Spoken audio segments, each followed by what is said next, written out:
Hello বন্ধুরা, welcome to football ভিডিওতে সবাইকে স্বাগত। তো একটা খুব গুরুত্বপূর্ণ বিষয় এবং আপনাদের প্রশ্ন, এটা প্রচুর প্রচুর প্রশ্ন আপনারা করেছেন এবং প্রত্যেকেরই দুজন প্লেয়ারের ব্যাপারে জিজ্ঞাসা ছিল। একজন ব্রাজিলিয়ান ফরওয়ার্ড বাক্সান ডি সিলভা, যাদের ব্যাপারে কালকের আমরা লাইভেই বলেছি যে আমাদের কাছে সত্যি এরকম কোনো ইনফরমেশন নেই যে বাক্সান ডি সিলভা তিনি ইস্ট বেঙ্গলে আসতে পারেন।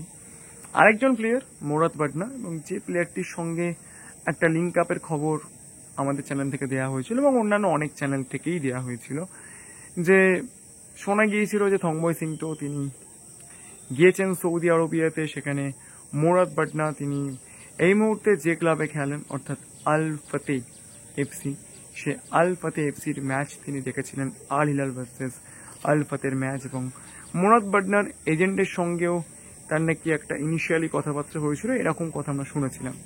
কিন্তু সত্যি কথা বলতে গেলে তারপর থেকে কিন্তু মোরাদ বাটনার ব্যাপারে কোনো রকম কোনো আপডেট পাওয়া যায়নি। আপনারা হয়তো অনেকেই জানেন যারা সৌদি প্রো লিগ ফলো করেন, কালকে আল ফাতের সঙ্গে আল নাসারের ম্যাচ ছিল এবং সেই ম্যাচে ক্রিশ্চিয়ানো রোনাল্ডোর দলের বিরুদ্ধে কিন্তু আল ফাতের হয়ে সমতা ফেরানোর গোলটি কিন্তু মোরাদ বাটনা করেছিলেন এবং শেষ পর্যন্ত আল ফাতে ক্রিশ্চিয়ানো রোনাল্ডো আল নাসারকে 3-2 গোলে হারিয়ে দেয়।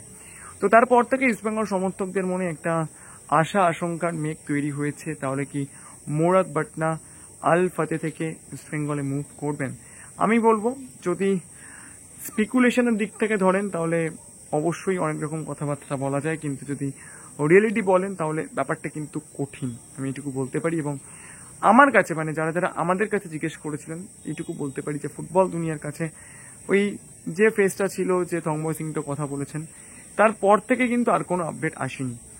হবে না আমি জানি না, এটা আমি বলছি না, অন্য কারোর কাছে কোনো আপডেট থাকতেই পারে, বাট স্টিল নাও মোরাদ বাটনার ব্যাপার নিয়ে ইস্টবেঙ্গল খুব যে কিছু এগিয়েছে বলে আমাদের কাছে কিন্তু সত্যিই খবর নেই।